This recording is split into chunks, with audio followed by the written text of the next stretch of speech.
دغه رنګ عزتمندو د سلطان صلاح الدین ایوبی بارکی راځي.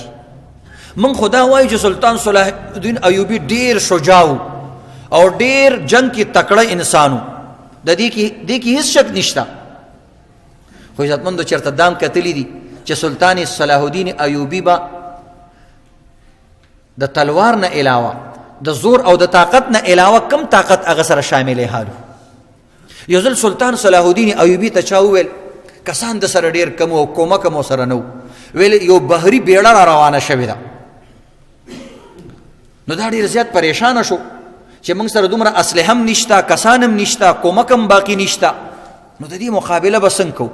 نو به د شپې راپاڅېدو په مصله باندې الله ته ودرېدلو، خدایا پاکه زمون اسلحه د هغې اسلحې ټول تا ته محتاج دي، او ټوله شپې الله ته وچړل، خدایا پاکه ته زما مدد وکړه.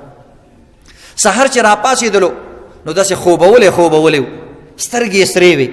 نو په لاره کې وله یو عالم بوډا ورلی، یو بزرګ. هغه بزرګ ته سلطان صلاح الدین ایوبي وی یو منټ له ودرېږه. ویل څه وې بچیا؟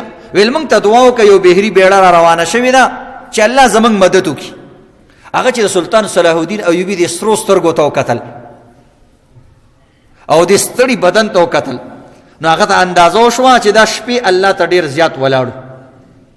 نو ورته یې سلطان صلاح الدین ایوبي پروا مه کوه، ستا د شپې دعاګانو هغه بحري بیړه هلاکه کړې ده، تا ته د دعا ضرورت نشته، تا په خپله د الله مدد اغستی دی.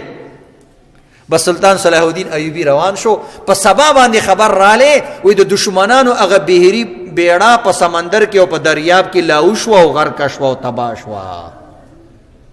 داسې کسانو د صحابو په باره کې راځي وی د ورځې به د اسونو په شاګانو باندې سوارو او په شپې به د مصلو په شاګانو باندې سوارو او عبادتونه به کول.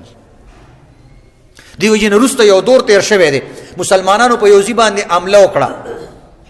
نو هغه کسان ورته ویل ډېر ځان مه ستړي کوئ، وایي د ځان نه سلطان صلاح الدین ایوبي مه جوړوئ، وایي تاسو ته پته ده سلطان صلاح الدین ایوبي او یو بل بادشاه دی د هغه نوم یې وله واغستو، وایي هغوی به ځکه جنګونه ګټل چې هغوی به د شپې په مصلو باندې الله ته ولاړو.